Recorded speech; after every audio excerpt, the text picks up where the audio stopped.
You're listening to Interactive Wrestling Radio, featuring the Interactive Interview, courtesy of WrestlingEpicenter.com.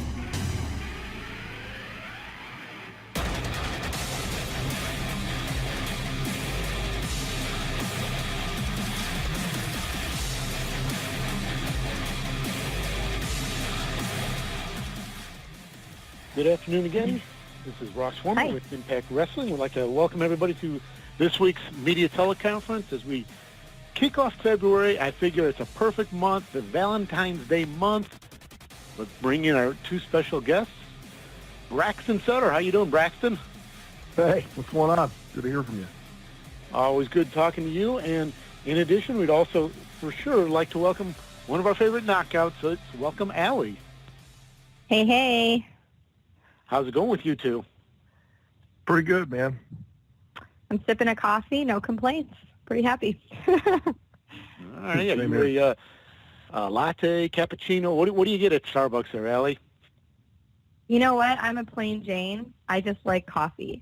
That said, sometimes I'll do cold brew, but I'm a coffee girl, not a latte girl.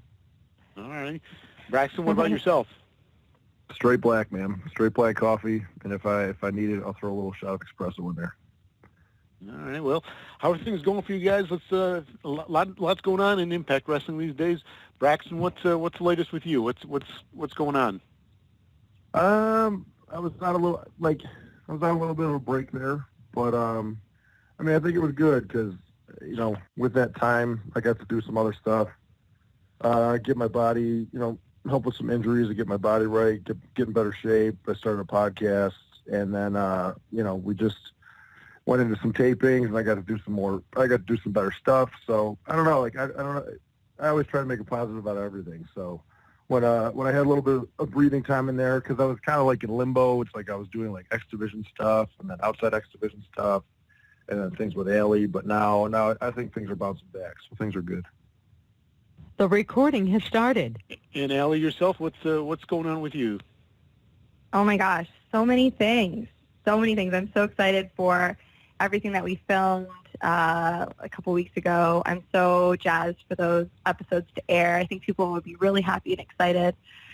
It's been good. I've been so busy. I feel like I have not had a break between Impact and Indies, and I've been very busy. All right. Well, we will open it up for media questions. But first, I do have to ask both of you two. We're a couple weeks away. I'm going to put the pressure on BS first. What are you doing for Valentine's Day? Oh, yeah, BS. BS. What do you have planned for me for Valentine's Day? This is going to be the most boring answer of all time. I don't know, man. We're real homebodies. Like whenever we get the opportunity to stay home, we do. Mainly, a lot of it has to do with our dog because he can't stay home by himself for 10 minutes. Otherwise, he howls and our neighbors go insane. So whenever we can stay home with him, we do when we're not traveling. But why don't you make me some vegan pizza, Braxton? You make Allie makes incredible yeah. But it's Valentine's Day. I think maybe you should roll up your sleeves and try to make some vegan pizza for your wife. it would be terrible. I'm not vegan, and I prefer Allie's vegan pizza over actually ordering out for actual pizza. It's awesome. She puts maple syrup on the crust. It's sweet, man. So if I'll make it for you one day, Ross. It'd be a disaster. That is a deal. I will take you up on that, Allie. And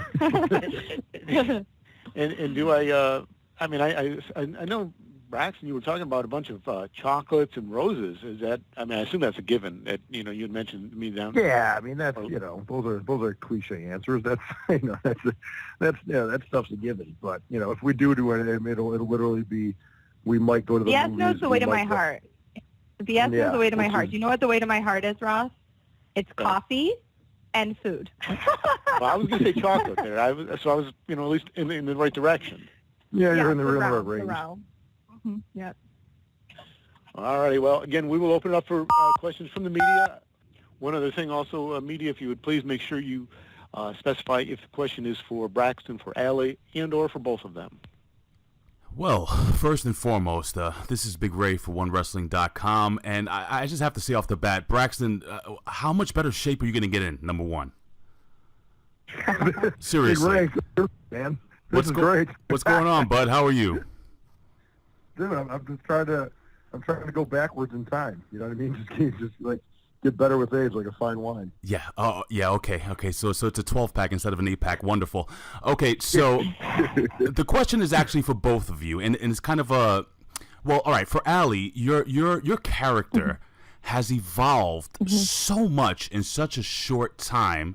My question for you is, what's going to be next in the evolution of Allie? And for Braxton, my personal and humble opinion is that you have absolutely been, in my humble opinion, underutilized in that company. And I know the work that you do, and I think you're absolutely fantastic. Yeah. So I just wanted to know where you guys see yourselves moving forward, and you guys are like the best.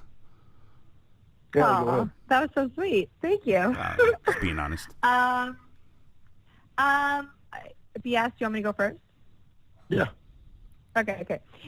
So what's been really neat about the whole Allie character, and it was such a drastic change from what I was doing on the indies before Impact.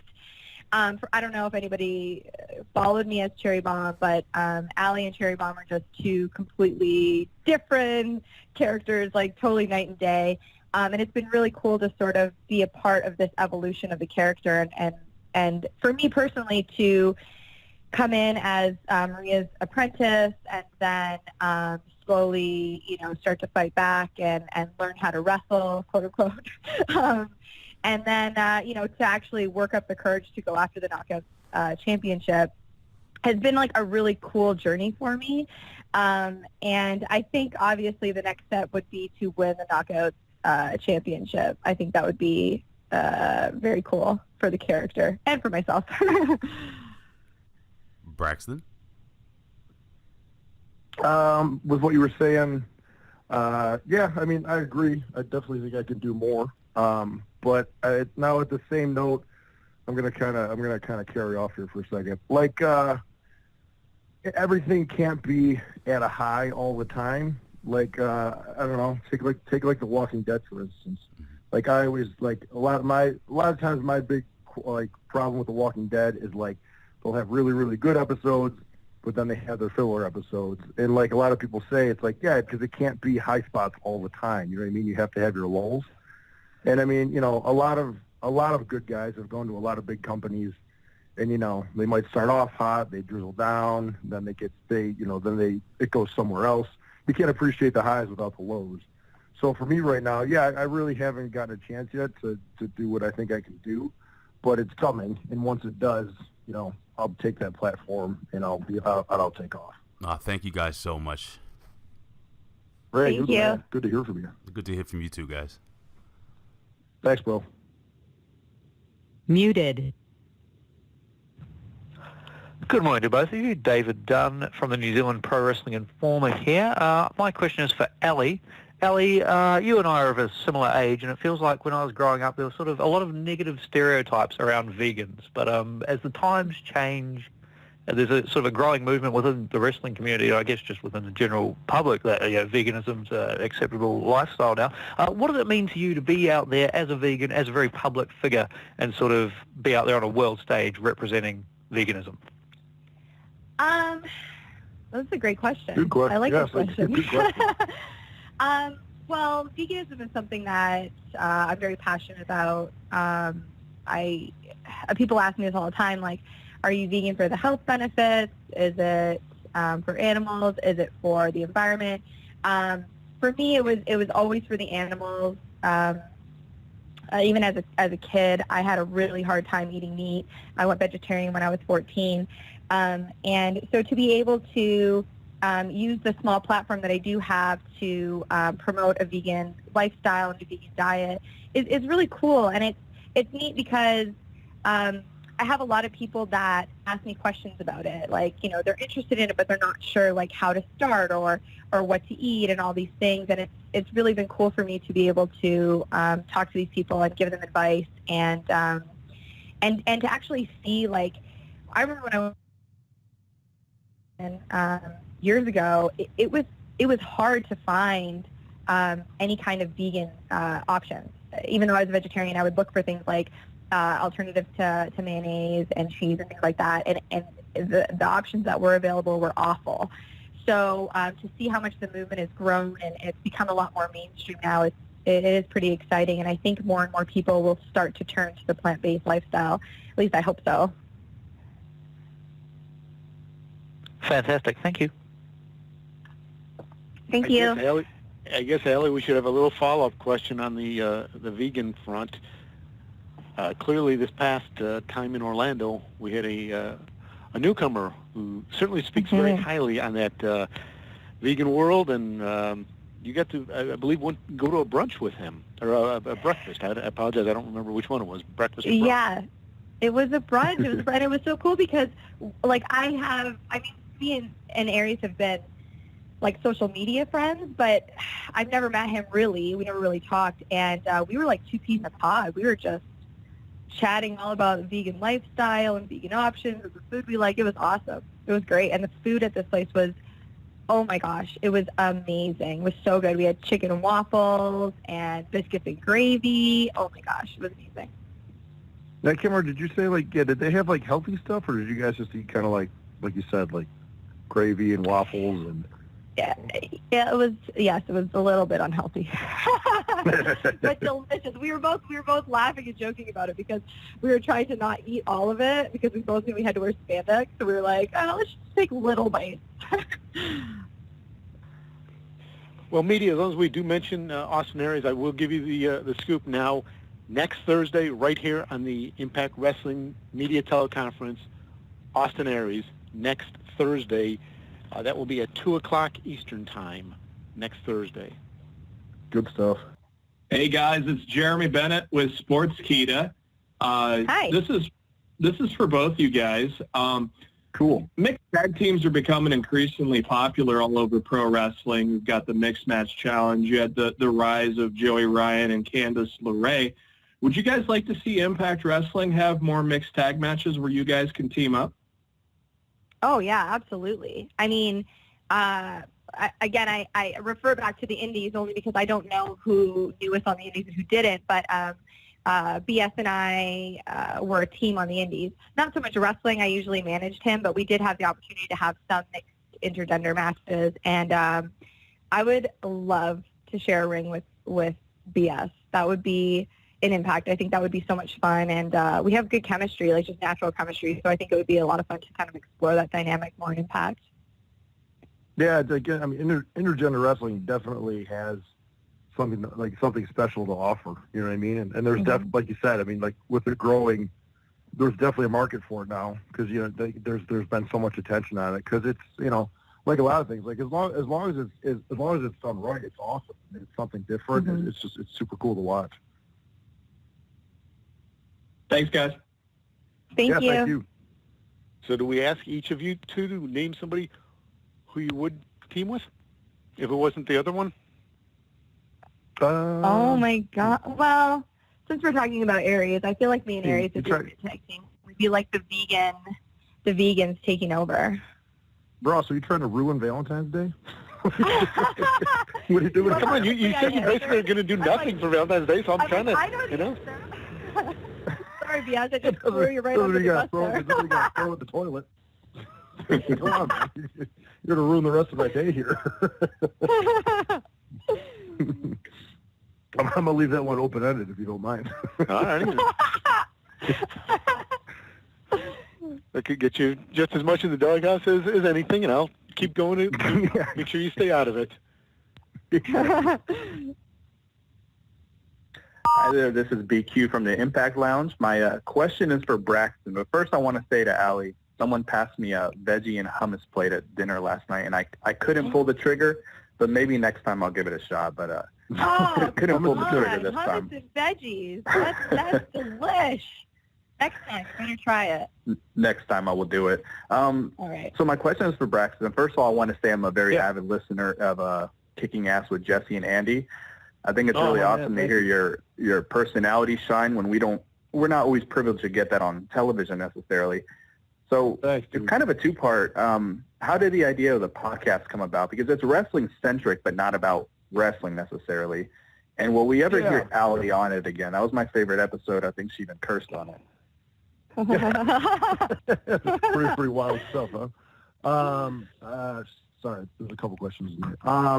First, I was actually just thinking about having Allie on again. I was thinking about it today. We'll probably have her on again soon. The idea for it came about because my co-host Andy Williams I went to high school with a hardcore band, Every Time I Die, who like in Buffalo. I've been wrestling for 20 years, and they've been touring. They're from Buffalo, and they've been touring the world doing music for 20 years. So Andy, I knew through those guys. He's been playing guitar. He's a big wrestling fan. So the idea was for us doing the podcast. It's the combination of, it's not just a wrestling podcast. With us, me being in wrestling, him being a fan, and now Andy's getting into wrestling too. But we talk a lot of wrestling, and then we basically the travels of wrestling and the travels of music. We talk a lot about music too. Yeah, we bring those two worlds together, because I always like to say, like, any form of entertainment, like wrestling, music, comedy, acting, a lot of it is like the same path, and a lot of it is very similar. So I enjoy talking about all those different aspects. So we try to bring all that stuff together. Yeah, and we both have eccentric personalities, which I think come out too.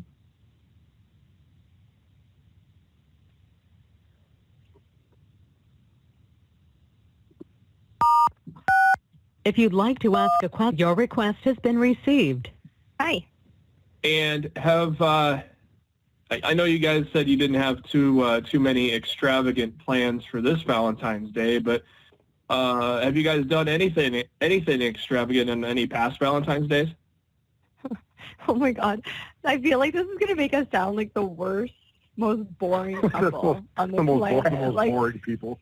We're the most boring people. No. It's okay. For real, one of our favorite things to do is watch horror movies. It's the one genre of film that we both agree on. So usually, like, anytime we have a chance to be home together, which is not all that often, we're both traveling a lot. So when we do get to spend time together, even whether it's Valentine's Day or not, we usually watch horror movies, eat vegan pizza, and usually finish it off with, I get dairy-free Ben & Jerry's, he gets a regular Ben & Jerry's, and that is like the perfect night for us. So if this Valentine's Day could be that perfect, I would be a very happy girl. So we don't really do anything too extravagant, That's what is your favorite horror movie? What's your favorite horror movie? We're big on this is a tough one. We're big on like those like Netflix like hidden gems. You know what I mean? Yeah. Like kind of like the cheesy B movies. No, not even like that. There's actually a lot of good stuff on there that never hit theaters. Like just like okay, so kind of like the well done, just not popular or like widely known, but really good. Like cult classics, like that kind of stuff. Yeah, and we also like for Halloween we tried to watch horror movies every single day. It was tough because we were, again, always traveling, but we watched a lot of like 80s horror movies, and those are always fun to watch too. So I think we like every genre of horror basically. What did we see? Yeah, we go like on Thursday nights we go to a local theater in Buffalo that plays like older horror movies, and we saw Zombie. Zombie was amazing to see in theaters. I don't know if you guys ever seen it. Reanimator, yeah. It's kind of like they show the old cult classics, and it's like a growing community. It's really cool. Yeah. Yeah, I grew up. I was a kid in the '80s, so I love those '80s horrors. Yeah, they're the best. There's weirdly something so comforting about '80s horror. I don't know if maybe I'm just a weirdo, but there's just something comforting about watching horror movies from the '80s. Yeah, there were a lot of brilliant directors back then. Yeah, for sure. Oh, for sure. Yeah, they all went on to like do different stuff. Like we remember the one we watched Halloween 4. Halloween 4 is amazing. It's super good. Yeah. Awesome. Thanks, guys. Thank you. Hey guys, Ryan Bowman from thegorillaposition.com. I'm so happy to see the evolution of the Allie character and you being able to show everybody now what you can do in the ring. And someone mentioned mixed tag matches, and not maybe necessarily those, but how much does the change and that you kind of opened up things and you're able to do more in the ring, how much does that open up to new scenarios for you, and especially working with your husband? Yeah, oh my gosh. It's been very, I feel like I say this a lot because I've had a lot of people ask me how I feel about Allie, especially when I first came in. A lot of people, I think, especially people that follow me on the indies, were very irked that I was tripping over my own feet getting in the ring and stuff like that. But it has been really cool to, again, like, be on this journey and to start sort of over again and then slowly become this wrestler. It's been kind of cool and a little bit humbling too. But now I feel like, now that I'm kind of like running with it, I feel like there's so many girls in the division that I would like to work with, Taya being one of them. We had an opportunity to work together in Mexico for Lucha World Cup, and we were on the same team, but we never got to actually wrestle. So we've never really been in the ring together. So I feel like that would be really cool. But I feel like there's so many more opportunities now for me now that I'm actually wrestling, and feuds that I would love to have in the division.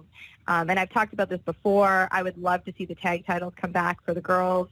I think that, we have a really solid roster now, and possibly with a couple more additions, we could actually have that, come to life again. I think that would be really cool.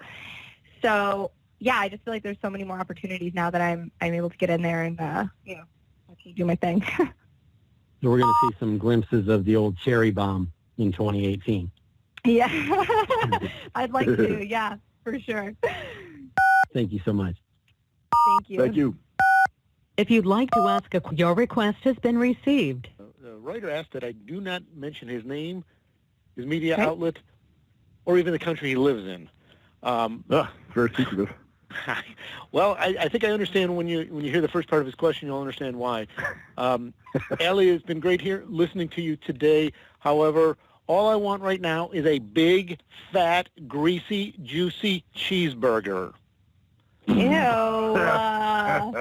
Then he continues. That said, I'll at least ask a question that you can both answer. What are your thoughts about the Super Bowl on Sunday? This guy's all over the map. Yeah. Okay, first of all, unnamed, unknown person that wants a big, greasy cheeseburger. There are, believe it or not, options out there that taste very similar to real beef burgers. One of them is the Beyond Burger, which is now available at TGI Fridays. No, I don't work for TGI Fridays, but I was just really excited to hear that they were released. So I encourage you to just try it. You don't have to love it, but just try it and then get back to me. Okay, the Super Bowl. Straight up, guys, I don't watch sports. I don't really like them very much. So this probably is a better question for BS. I'm not a huge football guy. Being from Buffalo, I'm a Bills fan, and that's about it. So once the Bills are out, I don't really follow that much.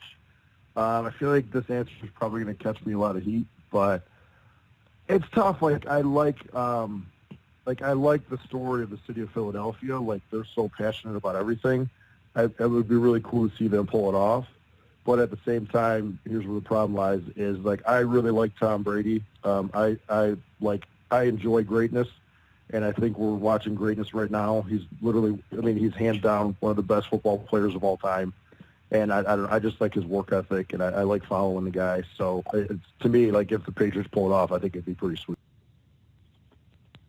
Hey, afternoon, guys. It's Alan Wu from thesportscourier.com. I have a general question for both of you guys about the state of the business, because this has been one of the colder winters on record. Is that creating a kind of a burden? Is it a little bit harder for everyone to, if not stay in shape, but to perform, because it's been colder than it usually been for the last few years? If anything, maybe the only thing that affects is travel. You know what I mean? It's a little harder to get around when the weather's garbage. Yeah, that's true. I got hit with that awful flu that's going around. Yeah. It was the last day of taping, and I woke up with a fever and the chills, and it was awful. And then we had to fly home the next day, but our flight was like, we missed our flight, and it was, oh my God, I sat in the airport for, I think we were there for like 5 or 6 hours with the flu. It was awful. So, yeah, I guess the weather has part to blame for that. But Yeah. and in terms of like staying in shape, I don't know. I'm like a fitness addict, so it doesn't matter what the weather's like or how cold it is. I just go to the gym because I have to wear spandex, you know. I guess that's a good point. I didn't really think of it that way, but yeah, I mean, with Allie just coming down with the flu, the last day Impact tapings, and then even in this area, I just did a show in Canada this past weekend, and two guys on the show were performing with the flu. So yeah, I mean, yeah, I feel like everybody right. has it. It's awful. Yeah, it does kind of make it harder on people. Stay safe, you guys. Really appreciate it. Yeah, thank you. Interesting question about the cold weather. I never really thought about that, but there were certainly several people, myself included, who were coughing and not really enjoying the weather in Orlando when we were just down there. Even Florida. It was cold. I was down there for New Year's Eve, and I went to Disney with Rosemary, and we were freezing. It was so cold. It was like in the 40s. I did hear in Orlando from Josh. So I'll give him blame because I actually didn't like it. There's I think it's Starbucks called a medicine ball. Yeah. I just put it over to somebody yesterday. Oh, I thought it was horrible. He loves it. Really? Yeah. It's a lifesaver, man. I just didn't do it. I get it without honey, and I think it's pretty good. Did you get the mint in there? I got everything. I think I threw about 95% of it out. Oh, bummer. No, it didn't do it for me. Gotcha. Maybe that's why I was sick for 10 days. Hey guys, Big Ray for OneWrestling.com again. Braxton, really quickly, before I ask my question, I think only you, New England, and probably Peter Griffin are only ones rooting for Tom Brady. I got to be honest with you, man. I don't know about that, man. But listen, guys. I work really closely with this gentleman by the name of Ben Hameen. You might know who he is. And I know you guys did a lot of time in 2CW and on the Indies together. Why don't you tell us a little bit about, tell us about how you guys met and, how you guys kind of fell in love and working together on the Indies and how that affected your relationship and brought you guys closer. Oh, backstory? Yeah. Sure. So we met at a company called PWX in... Muted. I want to say it was St. Thomas, Ontario. I think St. Thomas. Yeah, and that was, I want to say 2008. Right? Around 2008. Yeah. But we were both like, doing our own thing. And it wasn't until 2012 that we sort of were both available and we hung out. We knew each other.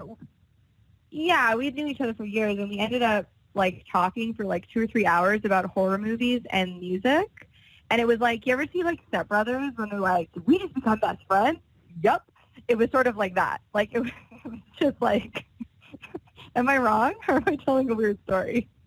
No, yeah, we knew each other for about 4 years before we ever actually got together, and then it's for us. I always feel like it's the exact opposite. A lot of times you hear the story of just, it's so hard. You travel so much and you're apart from each other. And for us, it's the exact opposite.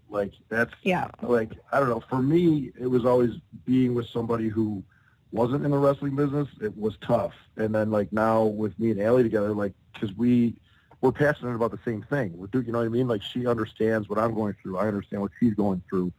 And now if we do travel, that way we get to appreciate the time that we're together more. And we understand what each other are talking about when we're talking about what we do. And, we have such passion for fitness and, we go to the same gym and it's we do everything. So it all works. Mm-hmm. I couldn't imagine being with somebody who didn't have the same passions as I did. Yeah. And even working together, one of the things that we were a little bit weird about was actually being, working together, in the ring, we tried to keep that separate for a while. And it just so happened that we got thrown together for something, and we realized right away that we had chemistry, and and then we had the opportunity to work for CZW for, I think we were there for about 4 years, and everything sort of started moving for us once we got together and worked together and encouraged each other. And he brings a side of me out that I didn't have, and I bring a side of him out that he might not have realized he had. And I feel like that dynamic has really helped us both so much professionally, as long, together with obviously building a healthy relationship. But we're just a team. Like, we're a solid team. I consider him my best friend, and I like to think he thinks of me as his. Maybe I come second to Andy. I don't know. That's funny. I always forget about that. Like, when we first got together, that was like engraved in my brain, was because I had never been with anybody in wrestling before. And when me and her got together, it was and I was like, we're not going to work together. You know what I mean? She's not going to valet me. We're not going to wrestle each other. Like, I don't want to do any of that stuff. And I was like, I wanted to avoid it. And then it's like, someone put us in like a faction together in Toronto, and it went really well. And then we got this, and then the CZW stuff started, where we did a whole together, and it was, and then, to fast forward. And then from now, that, it went to House of Hardcore too. Like, we had an opportunity to work together in House of Hardcore and work against or work with Tommy Dreamer and Mickey James. Like, that was huge for us, now it's the exact. Where it's like, if I have to wrestle like just by myself, I'm like, oh, it's just me. Like, I can't come out of the alley or nothing. I get like bummed out. It's like boring. Yeah.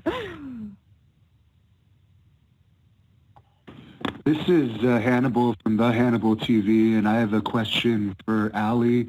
You're from Toronto, and there was some talk of the next set of Impact tapings being in Toronto in the spring. Do you know if that's still in the plans, and would you like to wrestle for Impact in Toronto? I mean, I certainly hope so. At this point, I heard the same thing. I haven't heard like concrete confirmation on that. But would I like to wrestle in Toronto? Of course. Like, it's my city. I get so excited every time I get to go home. Actually, I find any reason to go to Toronto, like, at all. If somebody asks me, like, oh, can you come do this? I'm like, is it in Toronto? Yep, I'll be there. So I absolutely love going home, and to be able to wrestle for Impact in my hometown would be such a cool experience. I have so many of my friends and family that wanted to go to Ottawa, but they weren't able to make it. So to be able to do it in Toronto and have my friends and family and everybody come watch would be so cool. So I'm keeping my fingers and toes crossed that it happens in April. Yeah, I mean, I can tell you from experience, like, she was like ecstatic to wrestle on a pay-per-view Bound for Glory in Ottawa. Just, in Canada in general, she got Canadian gear made, and it was a big opportunity for her. So now, like, if she could actually do it in like her home city of Toronto, like, it'll be really, really cool. Yeah, I'll definitely be a little bit weepy, I think. Just a smidge.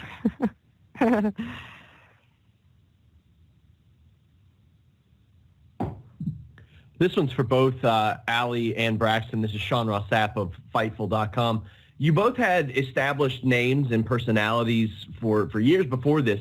What was it like making the transition to having completely new names and identities with Impact Wrestling? I will be honest. It was difficult. It was a challenge because there are parts of the character of Cherry Bomb that I really identified with. And, I mean, I've been wrestling now for, 13, almost 14 years. And Cherry Bomb has been my name since I started, since I was 18. So to have that identity for such a long time and then to walk into a new company and have that identity sort of taken away and been given something else was difficult. It was hard. But I learned very quickly that this was an opportunity for me to explore myself as a performer, as a talent. I was able to sort of, it's not every day that you're handed a new slate and have to perform a different way and then have a long story and then have a payoff. So I've been like really blessed and fortunate to have that story with Maria and all of those things. But initially, it was really, really hard to let go of Cherry Bomb. I mean, she's still in my heart. She's still there. But it was a challenge at first, for sure. I kind of like, we always joke that like everybody in wrestling has three names. You have your real name, you have your name from the indies, and then you have your TV name. So it's like, you know, they all kind of get like mishmashed. And then sometimes there's four, because then sometimes people have like a nickname too. But like, I don't know, for me, it wasn't that bad, because luckily for me, it's like it wasn't really much of like a gimmick change. You know, it's like I was Pepper Parks on the indies, and then they changed it to Braxton Sutter. You know, it's not like I went from a gimmick of being a postman, and then I went to a gimmick of now I don't know. Now I was in like a tag team, and we, I don't know, work construction or something. I don't like, it wasn't like, you know, it wasn't like a big drastic change. So like, you know, the name thing, I just kind of, you know, I kind of. You embraced it, I think, right off the hop. Yeah, that's what I'm looking for. I embraced it, and like Yeah. I appreciated it, because I had been Pepper Parks for so long, and I'd been fighting for a job and for a contract and for an opportunity on television. And when I got it, I was like, you know, it was like a badge of honor or something like that. It's like, oh, you know, now my name's Braxton Sutter, and I'm going to make this work. And you know, if anything, I was actually really excited about it. To follow up with Allie, are you going to, or have you integrated aspects of that Cherry Bomb character that you identified with presently into your character as Allie on Impact? Yeah, absolutely. Especially now that I'm wrestling a lot more and I'm able to sort of do more in the ring. Absolutely. I mean, the aggressive, like for anybody that, you know, followed me on the indies, Cherry Bomb, I was a little more aggressive and a little bit nastier. But it's been fun to sort of add in that aggression in my matches that I wasn't able to do before. And I think the character of Cherry Bomb was a lot more confident than Allie, and it's been fun to sort of play with Allie developing into having more confidence and having that little Cherry Bomb streak in her. So hopefully I'll be able to show a little bit more of that side eventually. Thank you, guys. Thank you. Hey, Allie and Braxton. It's Mike Johnson from PW Insider. How are you guys? Hello. Good. How are you? Good. So I got one question for each of you. I'll ask it, and then you guys can jump in. Allie, you know, your presentation from the point you came to Impact, as you mentioned, was completely different from Cherry Bomb. Talk a little bit about what it was like working on the vignettes and finding the voice of the character as you kind of reboot yourself. And Braxton, you were originally trained by Les Thatcher, so I'm sure you have 1,000,001 great stories about what it was like with Les breaking you down and telling you everything that you did is wrong and how to fix it. So I just wanted to ask those of each of you. Okay. Do you want me to go first, BS? Yeah. Okay. Okay, so this is a great question, by the way. I love it. So Allie, okay, so when I first came in and they sort of told me, like, this is what you're going to be doing. The first couple of vignettes or the first couple of pre-tapes that we did, I was probably more nervous than I've ever been in my entire life. Like, I felt so out of my element. I didn't know how to identify with the character. I didn't know like how to present her as authentic and convincing. Like there was a lot of it was hard, especially coming from the indies where we do pre-tapes and, you know, interviews and stuff like that. But this was such a completely different character from what I had done for so long. So it was challenging at first, but thankfully, you know, I got to work a lot with Dave Lagana, and he really believed in the character, and he trusted me with this persona that he believed so much in. And, you know, he encouraged me to watch different things. I mean, I watched a lot of different comedians, different TV shows to try to, like, I don't want to say steal things from them, but just to sort of get like better mannerisms and the tone of my voice down and how I enunciate things. Like it took a lot of work and a lot of like research to get Allie sort of the way that I wanted her, and then, you know, the way that Lagana wanted her too, and then sort of integrating that together. So it was challenging. It was hard, but I feel like I say this all the time. I learned so much doing all of that. I learned so much about developing a character and being confident in a character that I didn't have before Impact. And it actually like sparked something in me where I realized I actually really loved doing the acting side of it that I didn't really get to do before. And it sort of even now I get really excited every single time we do a pre-tape because I feel like it gives me an opportunity to grow the character and work on my own acting abilities too. So sorry, that was a really long-winded answer, but it's been a challenging process, but it's been a fun process too.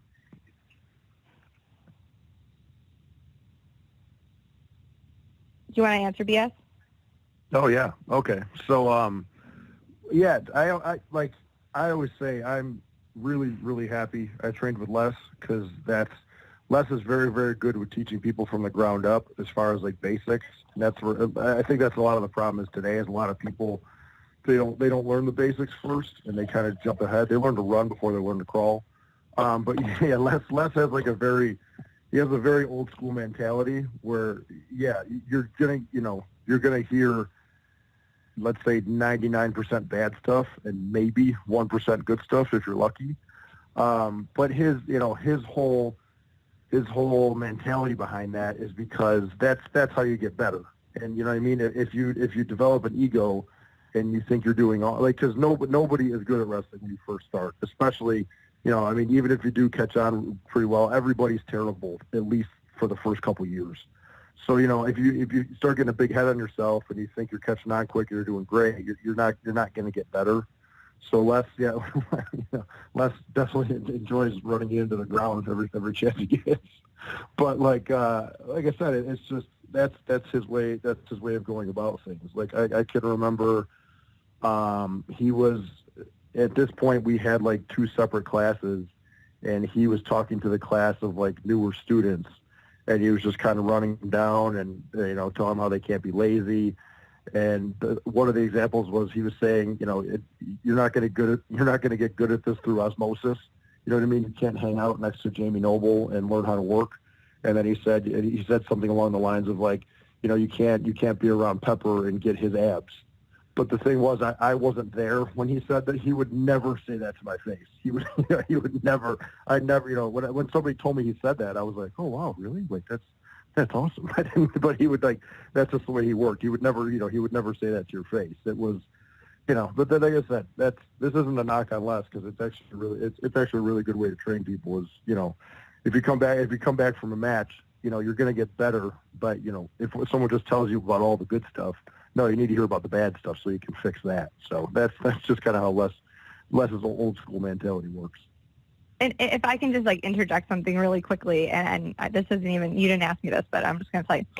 So one of the things that really, really impresses me and that I didn't even realize about BS, is how phenomenal he is as a teacher. He trains, sorry, I'm going to talk about you for a second, BS, but he trains Wednesday nights in Buffalo at a ring here at Grapplers Anonymous, and he has how many guys? 15 maybe about 15 guys, would you say? On Wednesdays, we usually have about 15, 16 guys. 15, 16 guys. I watch him train these guys, and he's so good and patient, and, I mean, it's a side of him that I didn't even know he had, and I feel like he learned a lot of how to train somebody so well through Les. I think training with Les taught him, like you said, so much from the ground up that I watch him teach these students, and they all come from different backgrounds. They've all some of them are more experienced, some of them are brand new, and just to watch him train them has been really, really exciting. And now they go with him to shows, and they all hop in a van, and just watching him mentor these kids is probably one of the coolest things I've ever seen personally. Hey, thanks, Boo. You're the best.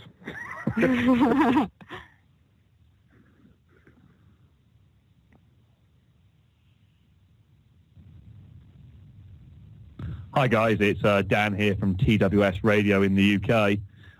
As we've had so much talk Hi. As we've had so much talk tonight about food, we thought we'd ask you the question, which is just running wild over the UK at the moment. Pineapple on pizza, yes or no? Oh, heck yes. Yes. Is that Yes. a new thing in the UK?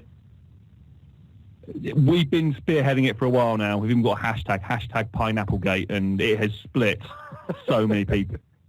What? That was Pineapple my is first. so good on pizza. It's bomb. I worked at before I moved to wrestling school. This is in like 1998 to 1999. I delivered pizzas for a place called Just Pizza, and they had over 50 kinds of pizza, and they had Hawaiian pizza, which has like cherries and pineapples and walnuts, and it's awesome. It's incredible. It tastes like I always say it tastes like candy pizza. It's super good. So do you vote So yes you'd be a yes for then? pineapple on pizza? Oh yeah, that's a big yes. Yep, yes for me. You are in the minority currently. Really? I feel like maybe they haven't tried it. They haven't tried the vegan version. That's why. Yeah, a lot of people hear it. I tell you, your new PAC president, Ed Nordholm, is a no, so you may want to consider that. Really? Oh, really? Ed? Come on. I'll talk to Ed right now. I'll ask him about that. Did we get a Thank you, guys. Hey, before you hang up, did you get a report on Scott and Don while they were over in the UK? Or they should know on pizza, pineapple? Scott's a no, Don's a yes. Oh, nice. Yeah, Don knows what's up. Yeah, this is going to be a good combo. No, good. I'll throw Scott under the bus as well. Did you ask him about red velvet pancakes with extra frosting? I will add. Make sure you ask him about that when you talk to him. We will do. Thanks a lot, man. Hey, this is BQ from the Impact Lounge again. My question is for the both of you, and it's regarding the wedding angle from last year. Very successful angle that eventually came to a culmination, but with KM and Congo Kong at the pre-show at Time 15. Was there any frustration on your part that perhaps you didn't get the payoff you were building towards with Mike and Maria leaving the company? It seemed like the Allie and Braxton characters were going to take that next step, and then a wrench was kind of thrown in it. You guys were off TV for a little bit. Was there any frustration with that? Yeah, I mean, we both of us always say that. I mean, that wedding, a real quick backstory on it was one of the longest loops we ever did. We filmed at Universal in Orlando it was either like 8 or 9 days, that loop. So it was real long, and the wedding was the very last thing that happened on the very last day. So, obviously the crew was like pretty tired, and we'd all been building up to this moment. And then when we filmed the wedding, that was the biggest crowd that they'd drawn all week. Like, cause they took the ropes down and they had a whole setup. And they even told us that like employees at Universal had heard they were doing a wrestling wedding. So like employees were in there, like just watching. And I know like me and Allie both, like for me, that's at least like a top 3 moment of my wrestling career ever. Like it was, cause it was, there was such build up to it and it came off so well. We were both so happy about it. And then, obviously, that was the end of the loop. And then by the time we came back, Mike and Maria had left, and then it was a new creative team. So things went in like a different direction, which, obviously, yeah, we wish we had gotten to do more with Mike and Maria, and, things would have went in a different way. But I don't know. I was really happy with the way the wedding came off. Really, really proud of it. I think what I'm just going to touch on this for a second. Like, it was so loud. I mean, we could barely even get our lines out. The crowd was crazy, just on fire, and every single person in that segment just killed it. Like, I couldn't look at certain people because if I did, I knew I was going to crack because everybody was just hilarious. And I always go back to this. Like, Madison Rain is the one that wrote that segment. And I feel like she doesn't get the credit she deserves for it because she wrote an amazing segment. And she really trusted all of us to sort of, bring this piece of writing to life. And we were all so proud of it. And, yeah, I mean, like, sure, I wish we could have maybe had that mixed tag match, or maybe I could have had a one-on-one with Maria. But one of the cool things about wrestling is, like, even if it doesn't happen now, I wouldn't doubt that it might happen down the road. A lot of things in wrestling come full circle, and it wouldn't surprise me if at one time we're all in the same, ring together, company together, and get to tell that story again, or pick it up where we left off. So, yeah, in some respects, like, yeah, it's kind of disappointing that, the wedding was just such a big moment for everybody, and then it didn't feel like the end of the chapter, truthfully. I feel like the book is still open, and hopefully one day we can finish telling that story. Yeah, I mean, for us, we did all we could. The stuff that we were in control of, we knocked it out of the park. The stuff afterwards, we're not in control of that. And it's, we nailed it. The whole thing's available on YouTube. It'll, it'll be there forever. So it was, it was a really cool moment for, like, both of our careers. Thank you.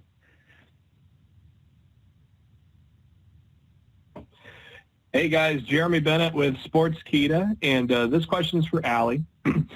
Being a vegan, are there any challenges in terms of training as a pro wrestler? Truthfully, not really. It was tough at first.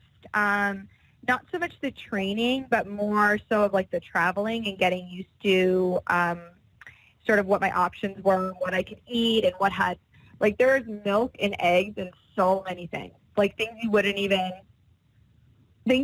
like think have dairy or some form of animal byproduct in them. So that was a bit challenging. But the actual training, I was pretty lucky to find a coach. His name is Mark Williams, and I've worked with him for the last, it's been, I think, a year and a half. I remember it was after one of the loops, and I was feeling really run down and tired, and I was sore, and I just kind of felt like I didn't really know what direction to go in terms of, like, fitness. And I reached out to him, and we started training, and he upped all of my my protein and my carbs, and he has pushed me through workouts that I couldn't even imagine pushing myself through.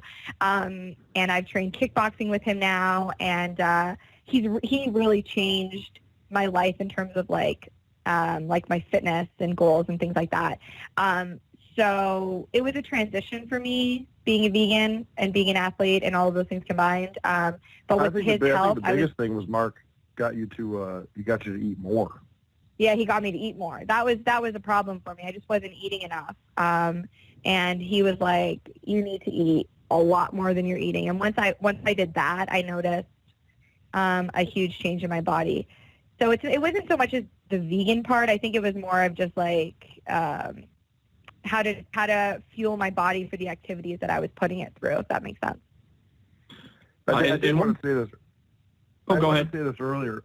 Yeah, like a different side of the spectrum, I guess, from like the I don't know, the meathead bodybuilder perspective. But like, times are like I always say, like we live in amazing times right now, and like even for traveling, even as far as like healthy eating, like things have gotten so much better, and it's cool. I'm not vegan, but it's cool to see for her more vegan options now, and then even for us, like to see more Chipotle's at airports instead of McDonald's. You know what I mean? Or just like, there's a lot more like health, like eating healthy on the road is way easier now than it was 10 years ago, and you can see it growing and growing and growing. So like it's really cool. Yeah, I've noticed, especially I live in Nebraska, and there's a lot of places now. Like there's a place called Eat Fit Go. So basically, they put together like a healthy package for you to be able to eat on the run. One quick follow-up, Al. You started wrestling in 2005. I don't know if I caught that earlier or not. I know you said you became vegetarian when you were 14.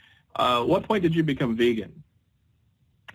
So I actually started training in 2004, believe it or not, which feels like an eternity. I can't believe how long it's been. But anyways, so sorry, what was the question? When did I become vegan? Yeah, was it in the middle of your wrestling career, or? No. So I went vegetarian when I was 14, and then I started going vegan around 2014. So Okay. so it was a slow process for me. I tried to cut it all out at once, and it was challenging. So then, rather than doing that, I just slowly started eliminating things, which I highly recommend for anybody that's considering going vegan. Is to take it slow, and it's not about being perfect. It's not about being the perfect vegan. It's about making healthy choices and making the choices that you want for your body. It was around 2014 I started cutting things out, and then and honestly I haven't looked back, and I haven't felt better. Like, I think a lot of people will say this once they go vegan, like my skin, my hair, my nails, like my body, like it just feels so much better.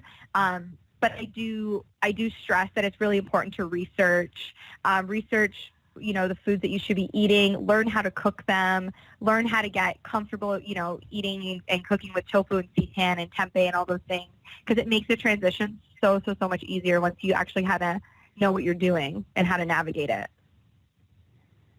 Thanks a lot, guys. Thank you.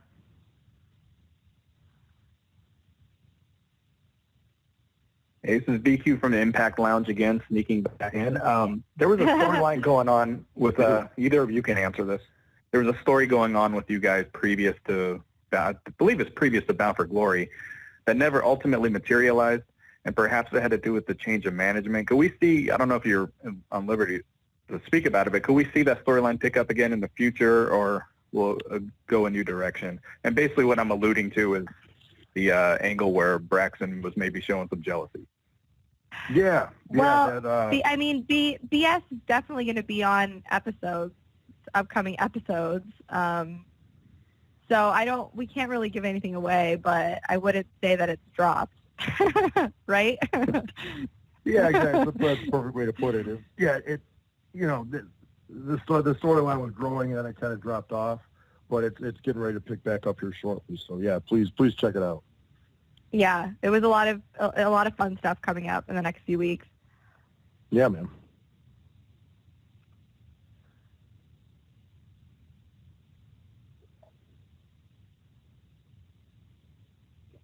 Hey guys, Ryan Bowman from thegorillaposition.com again. Before I get to my question, just based on this call today, I think Impact Coffee would be a great product for the company to introduce and have you guys endorse it. Now we're talking. Allie's coffee. Allie, what's a good name? Bunny Power Coffee. Whew. Done. I literally, as you said that, I just finished my Starbucks coffee. The only if we're gonna make it, it's got to be strong, man. Because Starbucks is just like a cult, and I'm totally a part of it now. I have the apps, the whole thing, and I can't drink anything else because it's a waste of time. It's like drinking iced tea, and I'm just still tired. So the best is he didn't drink coffee before we started dating. He never drank coffee, and I totally ruined him. I brought him over to the dark side. Not as much, but now it's bad. So if we're gonna make Impact BS and Allie coffee, it's better be dark. It better be strong. It's gonna taste like mud, and it's gonna be real strong. I have to ask you, question. I have to ask you, Braxton. Yeah, that's fine. It's the coffee. It's the caffeine. Braxton, it seems like now you're back and healthy and ready to roll for 2018, and it seems like you're also going to be in that main event picture. Who are some of your targets there in Impact Wrestling this year, and how do you match up with them? One thing you can always say about Impact is for as long as they've been around, the roster is always top notch. And for me, I don't know why, the first one that always comes to mind is Eli Drake. Eli trained at the same school I did. We didn't come up together, but he trained at the same school I did, and I was there his early years, and I saw him turn into what he is today.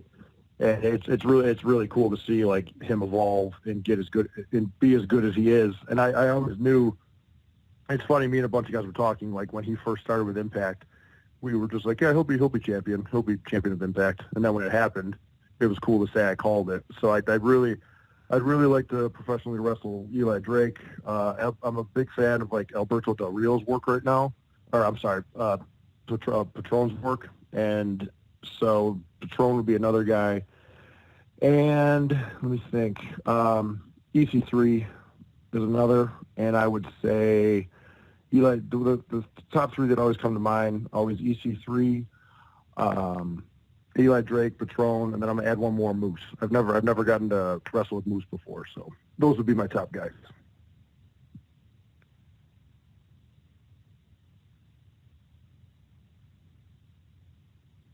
Actually, before we move on to this next caller, I do have to ask. You hit on the Starbucks. What about Dunkin' Donuts? And let's ask Allie. And when we were up in Ottawa, and if we ever go back to Canada, what about Tim Hortons? Okay. Well, first of all, Dunkin'. That's what I feel about Dunkin'. Okay, Tim Hortons. I used to love Timmy's. I was, I'm a proud Canadian girl. Loved my Tim Hortons coffee. The Tim Hortons here in Buffalo is god-awful. It's gross. It tastes very watered down. I don't know what they do to it, but it doesn't taste like Canadian Tim Hortons. So for now, I'm firmly behind, and I hate to say this, Starbucks coffee. It disgusts me that I'm saying this, honestly. Get a cold brew coffee from Dunkin' Donuts, and then get a cold brew coffee from Starbucks. It's like you can totally tell. It's insane. And then I feel bad saying this. She just said the same thing, but I've been in Buffalo for like the growth of Tim Hortons. Like everyone was so excited when I first came down from Canada. I don't know if it's now. Maybe I'm getting a little deep here, but I don't know if it's like now they're literally on every block. There's literally they're everywhere, and they're gross. There will be a Tim Hortons in a gas station, and then 2 blocks up the road there's a separate Tim Hortons chain itself. And I it's just I can't. We drove up to Canada the other day, and we didn't have time to stop at Starbucks, so we just got Tim Hortons and we filled up with gas. I drank the whole thing with a shot of espresso with it. We got to Toronto, and I was exhausted, and I had to go get a Starbucks coffee. Yeah. It sucks, man. Ross, can you tell we're very passionate about coffee? Yeah, but we're going to have a little disagreement here because I'd probably go Dunkin' and then Timmy Hortons and then Starbucks. Wow. You know what, though? I will say this. I do want to say, though, because I like supporting Tim Hortons. Tim Hortons in Canada is not bad. Tim Hortons in Canada. Yeah, it's better. It's better, yeah. Yes. That was one of the treats of in Ottawa. I had a Tim Hortons about a 3-minute walk away from the hotel. I was liking that. There you go. Yeah. There you go. Yeah. Hey guys, Jeremy Bennett again with Sportskeeda. But first off, I just wanted to make a comment for Braxton. I've been following you since the Pepper Park days in ROH, and thanks, man. I would definitely love to see you and Eli Drake go at it in 2018. So I want to see that happen for sure. I appreciate that. Me too. Thank you. This is for both you guys. Now that Impact has gone back to the 4-sided ring, what are the differences for you guys competing in the 4-sided ring as opposed to the 6-sided ring? And are there things that you like better or not as much when it comes to working now again in a 4-sided ring? Well, okay, so I obviously, I prefer the 4-sided ring myself. I think a lot of us probably do. But weirdly, like, because I was working in a 6-sided ring for a while, it started feeling like almost normal, so that when I started doing indie shows and it was a 4-sided ring, it just felt weird because I was used to the 6-sided. But the 4-sided ring is definitely, like, it's more comfortable to work in, and anybody that's like climbed the ropes and got to the top in a 6-sided ring will tell you it's the most awkward. Like, you have to stand like a certain way or else you'll literally just fall off. And I can't believe I'm even telling this story because it's so embarrassing. I didn't realize like how far away the ropes are from the turnbuckle. It's hard to explain this, but I got up to do a high cross body and I I'm so glad that I didn't fall, but I nearly fell off the top rope. Like, it was one of those moments in, like, a cartoon when someone's like, what? And, like, they're about to wipe out. Like, that's literally what happened. So to say I'm happy that we have the 4-sided ring back is an understatement. I'm quite happy about that. Aren't your legs a little further apart on the 6-sided ring? Is that kind of what the That's difference is? it. Yes, Yeah. yeah. You articulated that much better than what I just tried to explain. Yeah, further apart. They're further apart, so it's just an awkward stand. I don't know. It's just weird. Yeah, and I've never been close to the top rope ever, so. Hey, like, I don't want to, like, I mean, I think everybody is happy that the 4-sided ring is back. I mean, I don't want to completely crap on the 6-sided ring. Like, you know, it's not bad, and you don't. No, it's not bad. It's not as awkward as it might feel. Yeah, it's not. You know, you know, a lot of people get nervous about it. I mean, you can get in a 6-sided ring, and you know, you pick it up pretty quick. It's not too bad. And it's big. But it's so big. Yeah, so like, I don't know, the 4-sided ring. It's just, I don't know. I feel like that's what pro wrestling is supposed to be in, and it's just so much more comfortable. And then, I mean, I think I've even heard AJ Styles say this too. Like, it's just the 6-sided ring. I don't know if it's because of the more corners and it's being pulled tightly or something, but it's just a lot harder. Like, I remember when it's literally like hitting cement. It's literally like hitting a cement floor. As in running the ropes. No, like taking a bump. No, a bump on that. It's like when we first started there. I remember, like, I took some falls, and I thought I was just kind of, like, out of shape. I was like, man, I'm really out of breath, and, like this is not, you know what I mean? Like, I was like, I got to get in the ring more often. So, like, that's when I started going more often to the ring here in Buffalo. And, like, the first time I went back after we got back from tapings, like, I took a couple bumps, and I was like, oh, this is fine. I was like, it's just the ring in Orlando at Impact is just really stiff. Like, it's stiff. Yeah. Like, stiff. Like, yeah. So yeah. For the 4-sided ring all around, it is just way more comfortable. Yeah, because I mean, not many people learn pro wrestling in a 6-sided ring. Everybody learns it in a 4-sided. Yeah, definitely. It's a comfort thing. Cool. Thanks a lot, guys. Yeah, thank you. Hey, this is BQ with one more question, and my question is for Allie. We've had this conversation before about the Knockouts Tag Team Championships. I've had a conversation with Sienna. She's in support of it too. Now, I don't want to BS anyone, no pun intended. I really want to see the titles back with Impact before that concept appears on another television show. Do you think there's any possibility we're going to see the titles return? I mean, I've been pretty vocal about this. I would love to see them come back. I love tag team wrestling. I tagged a lot on the indies, and I found that I had this, like, love for it that I didn't realize I had. I think the dynamic of tag teams is just so much fun, and I feel like our roster is, like the Knockouts specifically, we have a really solid roster. I think maybe if we got a couple more girls in there, we'd have enough to really have a solid tag team division. But I mean, I don't know. I feel like the more people are vocal about it, maybe the more it'll inspire, them to come back. So, fingers crossed. I say never say never. I certainly hope they come back.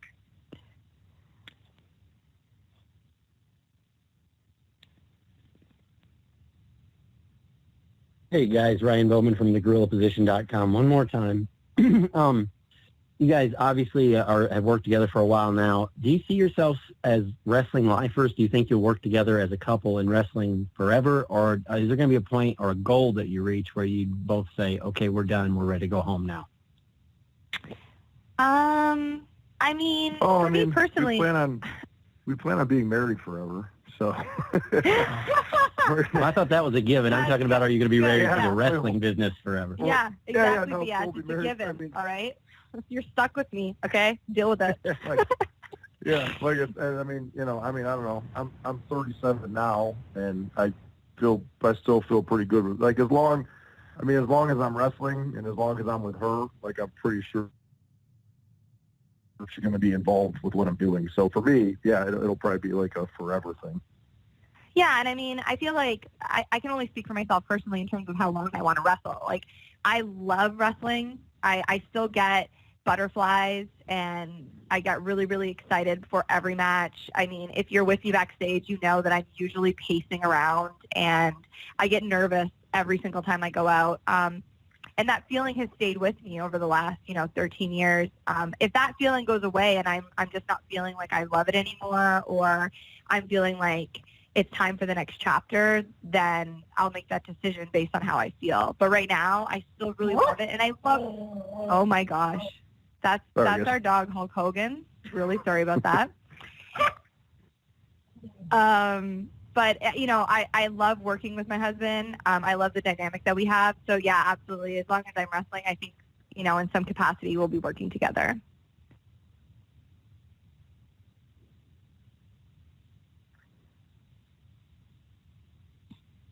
All righty, guys. I know I told you it'd be about 30 to 40 minutes, and we're going to drop over that. So thank you both very much. I will apologize to David down in Australia, New Zealand. I apologize on that, but I know it's the middle of the night for you. But everybody else, if you're not going for lunch at this point, or dinner, or wherever you're at, you're never going to eat. I've heard more about food and coffee on this teleconference than any one we've had. So, listen, Ross, I'm passionate. What did you promise me, Allie? That you're making me a vegan meal? Do I understand that? I will make you. Listen, Ross. From the bottom of I'm telling you this the truth. I will make you a vegan pizza with maple syrup on the crust, and I swear you will try it, and your whole life will change. You'll say, "Why have I been eating any other kind of pizza?" Well, I'm from Chicago, so we've, that's deep dish pizza. You got a lot to live up to. Pizza. This is on a whole other level, Ross. I promise. You're gonna love it.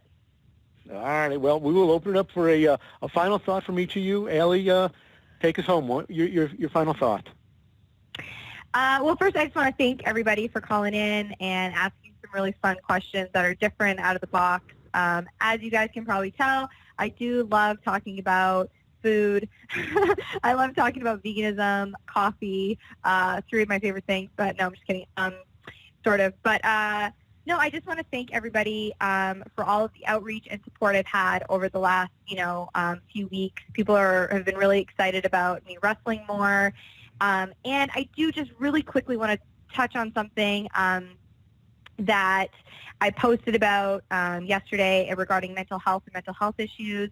It's something that I'm pretty passionate about, and I just wanted to thank everybody for reaching out. And I posted something on Instagram about depression and anxiety, and the amount of people that had commented and told their stories and then supported each other in the comment section was just so amazing. And I just want to keep encouraging people to talk openly about mental health issues, and let's just try to break that stigma that's surrounding them, because it doesn't need to be there. We all go through stuff. So that's my rant. Thanks, everybody. I appreciate it. BS, what's the final thought? Take us home. I was just gonna say, this is this was my first one of these, and this was really awesome. I didn't know what to expect. It's Thursday afternoon at we started at 1 in the afternoon, and I did not expect this many calls. Like Allie said, thank you for the out of the box questions. A lot of people called back numerous times. That was super cool. This whole thing, calls from New Zealand. I appreciate the comments on the podcast, Kicking Ass with Jesse and Andy. This was a real, I get bored very easily, and I've been very bored lately, and this was a really nice pick-me-up. This was great. Thank you. I will tell you, BS, though, I think I'd rather go for a cheeseburger and fries with you, but I will have the meal with Allie because I committed to it. Wait till I'm off the call, Ross. Come on. You don't want to eat with me. Come on, I'm trying to get a meal from both of you two. Come on, you got to work both angles. Get more bang for your buck. Oh, boy. All right. Well, again, media, next Thursday, 2 p.m. Eastern Time, Austin areas will be on the call next Thursday, starting at 2 p.m. Eastern Time. And I appreciate BS and Allie very much for a very entertaining, very stomach-filling conference call. Very, very informative. I was going to say, it's so informative. All that food and coffee talk is great. We appreciate you, Russ. You guys. Thank you guys very much, and we'll talk to the media next week. Awesome. Thank you. Bye, guys.